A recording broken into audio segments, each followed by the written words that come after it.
O Senhor esteja convosco. Ele está no meio de nós. Proclamação do Evangelho de Jesus Cristo, segundo Marcos. Glória a vós, Senhor.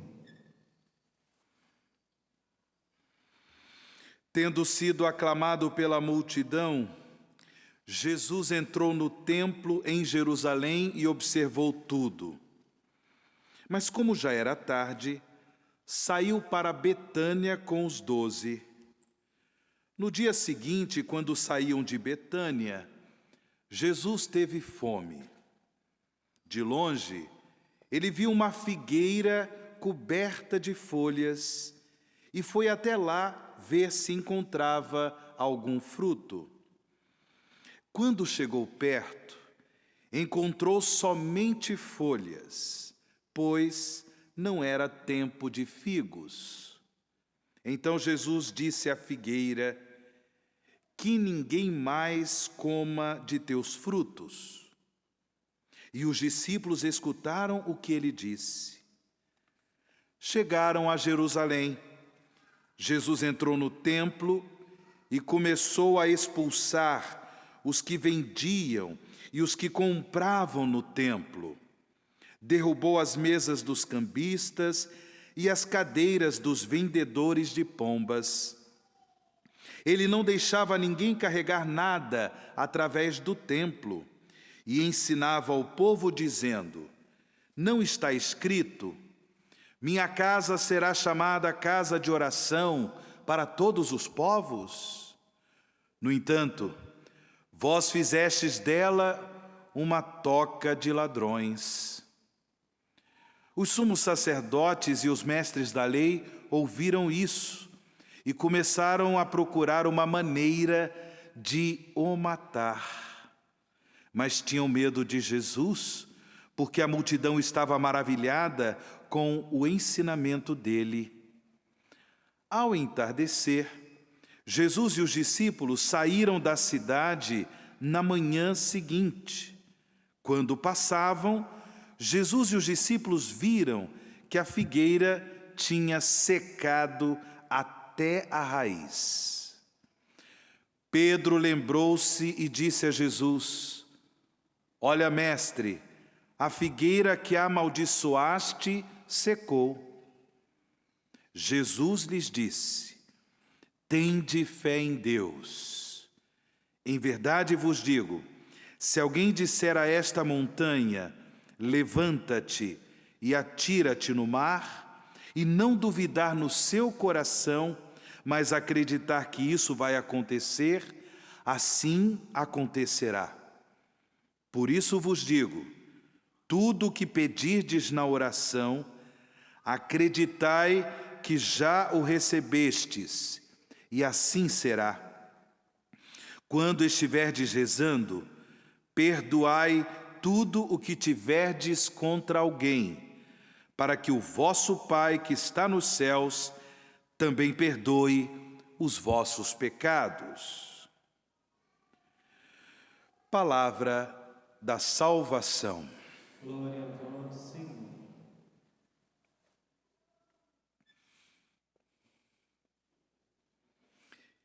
Irmãos e irmãs, em Cristo Jesus, filhos e filhas do Pai das Misericórdias, em nossas casas, normalmente, nós temos algum quadro. Um quadro que normalmente tem uma moldura. Tem o quadro com a pintura, em torno tem uma moldura. Digo isso porque o Evangelho de hoje é como um quadro que tem uma moldura. Jesus estava em Betânia, ele sai de Betânia para ir a Jerusalém. No caminho, ele sente fome, ele vê uma figueira bonita, cheia de folhas verdes, e quando se aproxima daquela figueira, não encontra figos, e amaldiçoa a figueira, dizendo que ninguém mais coma de teus frutos. Chegando em Jerusalém, ele se depara com aquela baderna no templo de Jerusalém. Infelizmente, por autorização dos sumos sacerdotes e dos mestres da lei, infelizmente transformaram o templo de Jerusalém numa toca de ladrões. Aquela casa de Deus que deveria ser casa de oração, casa da palavra de Deus, infelizmente foi transformada em uma toca de ladrões. Jesus, portanto, expulsa os vendilhões do templo, os cambistas, para que tomassem consciência de que tudo aquilo estava errado, de que eles verdadeiramente deveriam cuidar da casa de Deus, frequentar a casa de Deus, organizar a casa de Deus como casa de Deus, como casa de oração, e não um lugar de comércio, descaracterizando, portanto, o templo do Senhor.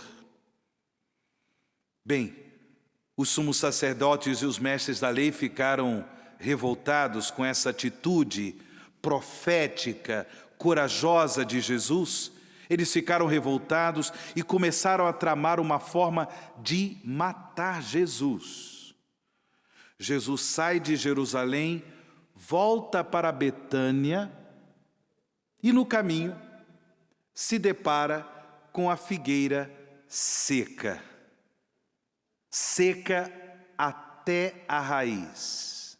Pedro chama a atenção de Jesus, dizendo: olha, mestre, a figueira que amaldiçoaste secou. Voltemos agora à comparação com um quadro. A pintura, o centro do quadro é exatamente a hipocrisia dos sumos sacerdotes e dos mestres da lei. Porque eles tinham a função de conduzir o povo para Deus, eles tinham a função de ensinar a lei de Deus, os mandamentos do Senhor para o povo de Israel, eles tinham a função de conduzir a vida religiosa do povo de Israel, mas infelizmente eles não viviam com o coração em Deus. E por isso, eles autorizavam que a casa do Senhor, eles autorizavam que o templo de Jerusalém se transformasse num covil de ladrões, numa toca de ladrões. Esse é o centro do quadro. A moldura do quadro é o acontecimento da figueira, que completa, portanto, todo o quadro. É a moldura, é o acontecimento da figueira. Porque isso acontece na vida de quem vive a sua religiosidade só por motivos de vaidade. É a figueira que aparentava ter frutos, mas não tinha. Uma figueira verde, frondosa, bonita, aparentava ter frutos, mas quando Jesus chegou à figueira para pegar o fruto, porque tinha fome, não encontrou. Muitos de vocês se lembram, não é? De um determinado shampoo, de um determinado anticaspa que a gente dizia, né? Do Denorex, né? O pessoal que já perdeu o cabelo aí se lembra, né? Do Denorex, né? Parece mais... Desculpa, parece mais... Ah, vocês se lembram, né? Denorex, parece, mas não é.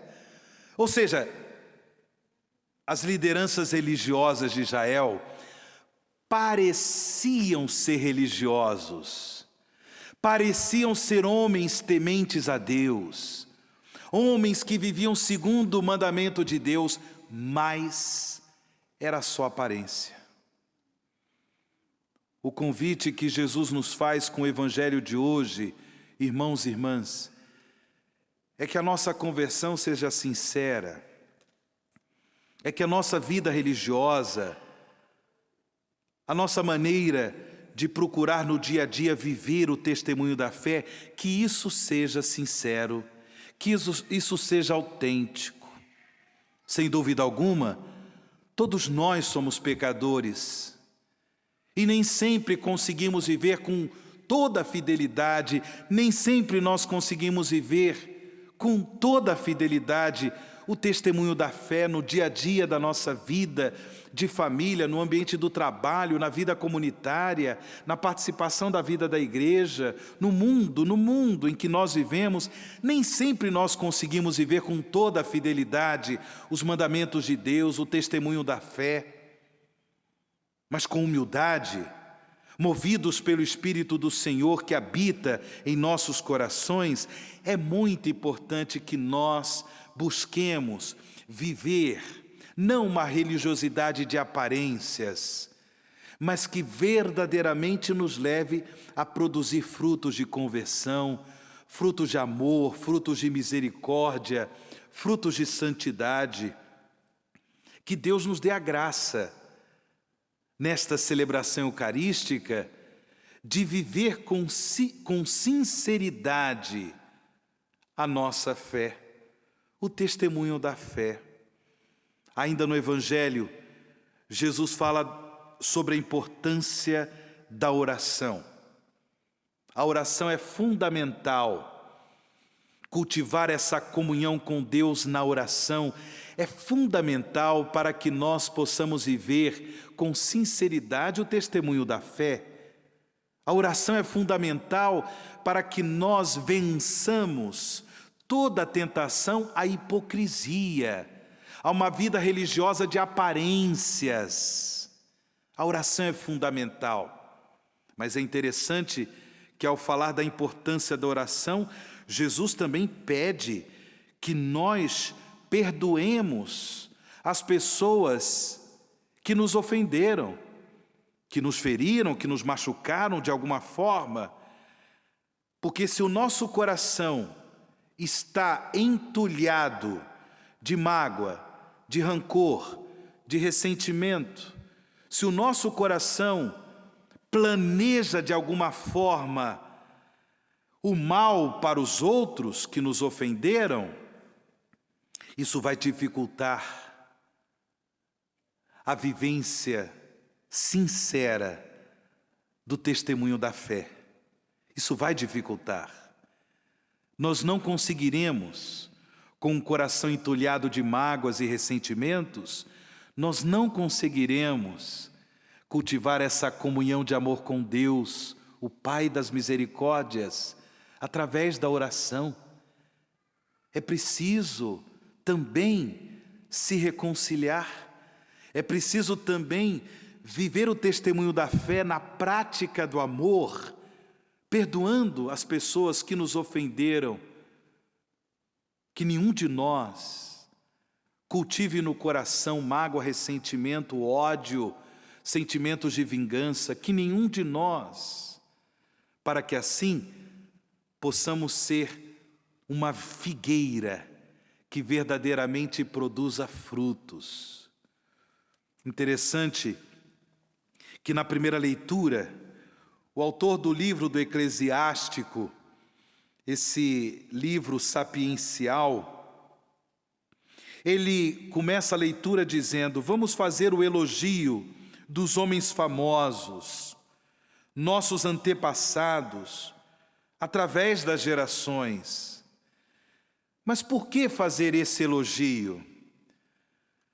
Porque exatamente são pessoas, como diz a primeira leitura, que viveram a misericórdia.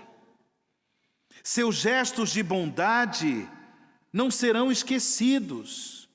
Eles permanecem com seus descendentes, seus próprios netos são a sua melhor herança, são homens e mulheres de bem, são homens e mulheres de justiça, são homens e mulheres que na sua vida, no seu dia a dia, na sua existência, produziram frutos segundo Deus, colocaram em prática os mandamentos do Senhor, sobretudo o mandamento do amor. Que assim seja na vida de cada um de nós, que nós possamos passar por esse mundo, viver a nossa existência, produzindo os bens de Deus, produzindo os frutos do reino de Deus, e assim certamente a nossa vida fará diferença no mundo de discórdias, no mundo de divisões, no mundo de injustiças, de falta de perdão, no mundo de egoísmo, de trapaças e de imoralidades. Nossa vida fará diferença, porque como Jesus, nós passamos por esse mundo fazendo o bem. Que assim seja na nossa vida, que nossa vida religiosa seja sincera, que a nossa vida de oração seja fecunda da experiência do amor do Pai das misericórdias, e que assim sejamos essas figueiras que produzem muitos frutos, de modo a matar a fome do Senhor, fome de amor, fome de bondade, fome de misericórdia. Louvado seja nosso Senhor Jesus Cristo.